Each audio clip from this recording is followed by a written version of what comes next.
बहू के मायके जाते ही सबको सब समझ में आ गया। सुबह 5 बजे अलार्म बजा।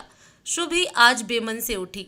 अंग अंग दर्द कर रहा था। 2 मिनट और लेट जाती हूँ, उसमें ही 10 मिनट निकल गए। आखिर 5:15 पर तो उठना ही पड़ा। अलसाई आंखों को खोला और बाथरूम में जाकर मुंह धोआई। फिर फटाफट किचन में गई। एक बर्नर पर पानी चढ़ाया, सास को गर्म पानी दिया, फिर सब्जियों को फ्रिज से निकाला। क्या बनाऊं, कल इसके लिए सोच नहीं पाई थी। कल अचानक से पास में रह रही बुआ सास का परिवार आ गया। डिनर भी यहीं था। रात को वो देर तक बैठे, फिर उनके जाने में देर हो गई। फिर सोने में और सुबह आँख खुलने में भिंडी बना लेती हूँ, ये सोचते ही लग गई भिंडी काटने में। सास आराम से गर्म पानी घूट घूट कर पी रही थी। मन में तो आया कह दें, माँ जी आप सब्जी काट दें तो मेरी मदद हो जाएगी, पर हिम्मत नहीं हुई। रोज सोचती है पर कह नहीं पाती। शादी को 10 साल होने को जा रहे हैं, पर आज तक कहने की हिम्मत नहीं जुटा पाई। सुबह के आते ही सास ने किचन से संन्यास ले लिया। फटाफट सुबह ने भिंडी काट कर छोंक दी। इतने में बच्चों को उठाने का वक्त हो गया। एक तरफ सब्जी, दूसरे बर्नर पर चाय, तीसरे पर दूध चढ़ाकर बच्चों को उठाने चल दी। छोटे बच्चों को उठाओ, सहलाओ, लाड लड़ाओ, गोदी में बिठाकर पुचकारो, तब जाकर उठते हैं। उसमें भी 10 से 15 मिनट लग जाते हैं। मम्मी आज दूध नहीं पीना, आप पिला दो तो पी लूंगी। मन तो करता है अपने बच्चों को अपने हाथों से खिलाऊं, पर उसी वक्त गैस पर रखी सब्जी हिलानी थी, नहीं तो जल जाती। छोटी अपने आप पियो, मुझे और भी काम है, सुबी ने यूं ही बनावटी गुस्से में कहा। कभी कभी लगता है मैं अपने बच्चों को टाइम नहीं दे पाती, अब क्या करूं। सुबी ने फटाफट पराठे सेके और दोनों बच्चों को तैयार करके टिफिन पैक कर दिया। अरे मम्मी पानी की बोतल, हाँ वो तो यहीं रह गई। हड़बड़ी में सुबी ने वो भी भरी। 2 मिनट भी देर हो जाए तो बस रुकती नहीं है। फिर बच्चों को स्कूटी से इतना दूर छोड़ने जाओ। सुबह चाय, ससुर जी अखबार का पन्ना पलटते हुए बोले। जैसे तैसे चाय दी और बैग लेकर दौड़ी। बच्चों को बस में बैठाकर बोझिल कदमों से घर आते हुए पार्क में टहल रही औरतों को देखकर उसका भी मन हुआ कि वो भी सुबह की ताज़ा हवा में टहले। पर अभी उसे नैतिक का टिफिन पैक करना था, नाश्ता बनाना था। घर आकर उसने रोज की तरह सास ससुर पति के लिए नाश्ता बनाया। फिर सारे बिस्तर समेटे, यहाँ वहाँ पड़े कपड़े उठाए, वॉशिंग मशीन में कपड़े लगाए, किचन के दूध दही के बर्तनों को खाली किया। उसने तसल्ली से बैठकर चाय भी नहीं पी कि तभी खबर मिली कि आज मेड नहीं आएगी। उसके पाँव में चोट लगी है। घर का काम निपटाने में वक्त लग गया। लंच बनाया, लंच का काम निपटा था कि बच्चों को लाने का वक्त हो गया।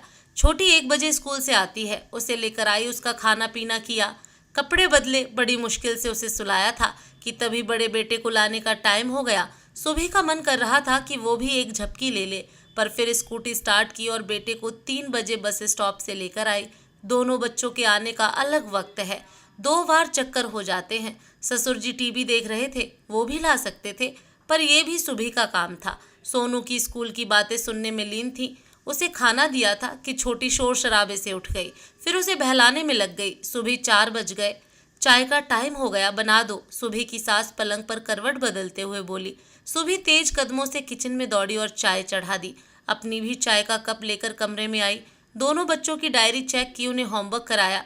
छोटी का डिक्टेशन था, उसे स्पेलिंग याद करवाई। सोनू के कल मैथ का टेस्ट था, उसे समझाया। इसी में 6 बज गए। सास ससुर जल्दी खाना खा लेते हैं। एक बर्नर पर सब्जी चढ़ाई तो दूसरे पर बच्चों के लिए दूध। सीटी बजते ही आटा मला, बच्चों को दूध देकर तैयार किया और दोनों को ड्राइंग क्लास छोड़ कर आई। आकर सास ससुर को खाना खिलाया, फिर बच्चों को लाने का वक्त हो गया। शाम को पार्क में चहलकदमी करती औरतों को देखकर उसका भी मन करता वो भी कुछ देर यहाँ रुके, सबसे बातें करें, लेकिन नैतिक के ऑफिस से आने का वक्त हो जाता है। जाते ही चाय चढ़ा दी, तभी नैतिक के चिल्लाने की आवाज़ आई। सुबह मेरा टॉवल कहाँ है? कितनी बार बोला है, मुझे बाथरूम में चाहिए। मुंह हाथ धोने के बाद चाहिए होता है, वो मैंने धो दिया था, बाहर सूख रहा है, अभी लाती हूँ। सुबह जैसे ही टॉवल लेकर आई, नैतिक के मम्मी पापा कह रहे थे कि पता नहीं सारा दिन करती क्या है, घर में ही तो रहती है। ये सुनकर सुबह कड़वे घूंट पी कर रह गई। सदा से औरतों के घरेलू कामों को कम आंका जाता है। वो कितना भी कर लें, सुबह से रात तक लगी रहती हैं। घर के लिए अपनी नींद, चैन, सेहत, करियर तक त्याग देती हैं। फिर भी यही सुनने को मिलता है कि घर पर ही तो रहती है, कुछ नहीं करती।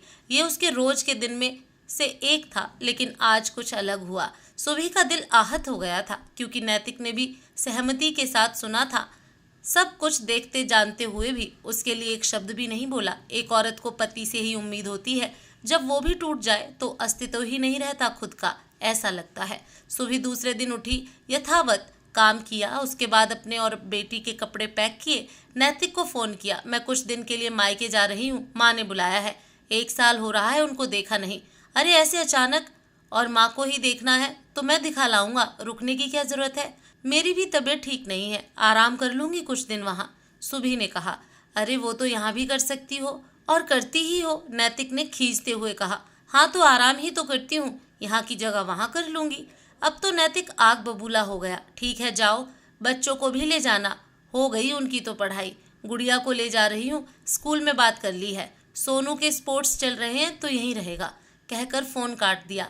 जाते समय सास ससुर के पैर छुए और निकल गई। उन्होंने पूछना भी जरूरी नहीं समझा, बेटे से बात हो गई थी, शायद वो गुस्से में देख रहे थे।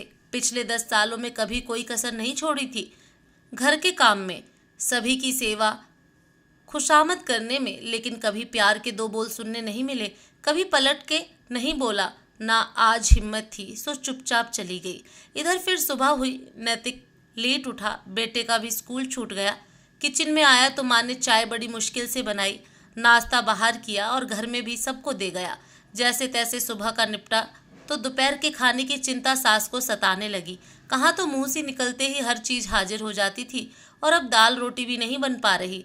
दाल चावल बना लिए, वो ही सबने खाए। शाम को चाय, फिर डिनर, सो हालत खराब हो गई सासू माँ की। उस पर कपड़े, साफ सफाई से लेकर हजारों काम घर में दिखने लगे, उसी घर में जिसमें कोई काम नहीं था सुबह के लिए। दूसरे दिन ससुर को छोड़ने जाना था, बेटे को स्कूल और फिर लेने, जो उनको पहाड़ सा काम लग रहा था। बात बात पर शुभी का नाम चिल्लाते सभी फिर शांत हो जाते। 2 दिन बीत चुके थे। तीसरे दिन नैतिक शाम को लौटा तो मम्मी पापा के ही पास बैठ गया। पापा ने कहा, क्या हुआ बेटा, कोई काम ठीक से नहीं हो रहा है? ना टाइम से उठ पा रहा, ना सो पा रहा, ना ही पेट भर खा पा रहा हूँ। ऑफिस का काम भी पेंडिंग है, उधर बेटे के स्कूल से नोटिस आया है, होमवर्क नहीं हुआ है। हमारा भी यही हाल है, न जाने बहू कब आएगी। सुबह के 2 दिन ना रहने से हमारी ये हालत हो गई है, और हम कहते हैं वो करती क्या है। नैतिक की आंखें भर आई थीं। हाँ बेटा, बहू ने घर ऐसे संभाला था जैसे लगता था अपने आप ही सब हो रहा है। काम का बोझ उसी को समझ आता है जो ढोता है, करवाने वाले को जब समझ आता है जब वो करता है। हम सब ने अपनी जिम्मेदारी उसके ऊपर ही छोड़ दी, इसलिए काम की आदत ही छूट गई। वो हमारे हिस्से का भी काम कर रही थी बिना किसी शिकायत के। जा बेटा उसे ले आ।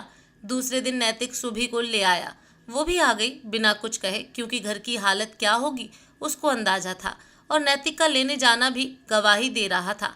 दूसरे दिन सुबह उठी तो नैतिक उठ चुका था, बच्चों को तैयार कर रहा था। सुबह हड़बड़ा सी गई, कैसे आंख नहीं खुली, तुरंत बाथरूम में गई, आकर सीधा किचन में जाने लगी तो नैतिक बोला, तुम चाय बना लाओ, हम साथ में पियेंगे। वो किचन में गई तो सासू माँ पहले से ही बोली, चाय ले जाओ बहू, मैंने बना दी है, हम लोगों ने पी ली है, नाश्ते के लिए सब्जी काट दी है, आकर बना लेना। आज पहली बार सुकून से नैतिक के साथ चाय पी थी सुभी ने। फिर किचन में आके नाश्ता बनाया, बच्चों को रखा और जैसे ही स्कूटी की चाबी उठाई, ससुर बोले, लाओ बहू मैं छोड़ाऊं बच्चों को, थोड़ी हवा भी लग जाएगी सुबह की। इतनी सरलता से सारा काम हो गया था। सुबह आकर शांत बैठ गई। सासू माँ आई। सासू माँ बोली, बहू हमें समझ आ गया है, वो जो तू बताना चाहती थी, अब से हम सब तुम्हारे साथ काम में हाथ बटाएंगे। हम भूल गए थे कि एक बहू के आने से हमारी जिम्मेदारियां बट जाती हैं, खत्म नहीं होती। तू नौकरानी नहीं बहू रानी है। नैतिक ने कहा, कई बार हमने बोला है तुमको, तुम करती क्या हो, आज समझ आ गया है, ये घर सुचारू रूप से सिर्फ तुम्हारी बदौलत ही चलता है। तभी ससुर जी आ गए, बोले, बहू आज हम सब अपनी जिम्मेदारी समझेंगे, जो बन सकेगा तुम्हारी हेल्प करेंगे। नैतिक ने सुभी से पूछा, बताओ तुम्हें क्या चाहिए? सुभी ने कहा, बस अब और क्या चाहिए। सुभी रो रही थी, सबकी आंखों में आंसू थे, लेकिन ये खुशी के आंसू थे। घर में सब समय रहते सब समझ गए, जैसे इस कहानी में घर के सभी सदस्य एक गृहिणी की अहमियत समझ गए। इस तरह अगर हर घर में समझ जाएं तो एक औरत भी अपने जीवन को शांति से इज्जत से जी सकेगी, अपने जीवन को शांति से इज्जत से जी सके, अपने हाउसवाइफ होने पर खुश हो सके।